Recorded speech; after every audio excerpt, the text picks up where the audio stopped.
Saudara, sebanyak 647 warga Aceh Besar telah menjalani vaksinasi sejak digelarnya vaksinasi massal. Jumlah ini dipastikan bertambah karena meski telah berakhir pada 7 Juni lalu, program vaksinasi terus dilakukan di sejumlah fasilitas kesehatan di Kabupaten Aceh Besar.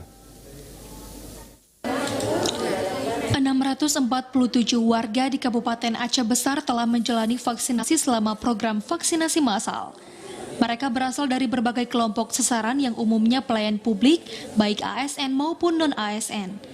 Data Dinas Kesehatan Aceh Besar menyebutkan sebanyak 38.791 pelayan publik di kabupaten ini menjadi target sasaran pemberian vaksin.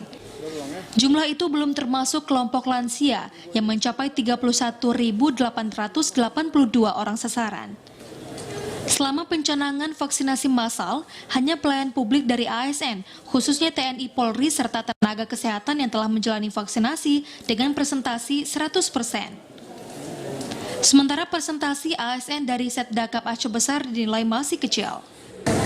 Persiapannya istirahat yang cukup ya, cuma mental aja di semangatin ya, karena itu mempengaruhi juga nanti untuk kita waktu vaksin. Itu aja sih, lain ya dibawa enjoy aja.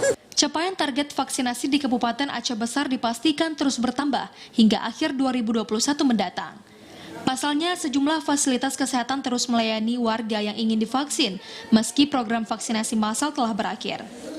Data Dinas Kesehatan Aceh Besar menyebutkan sebanyak 400.000 warga di 23 kecamatan dalam Kabupaten Aceh Besar menjadi target vaksinasi COVID-19, khususnya warga yang telah berusia di atas 18 tahun. Dari Aceh Besar, Arman Konadi, TVRI melaporkan.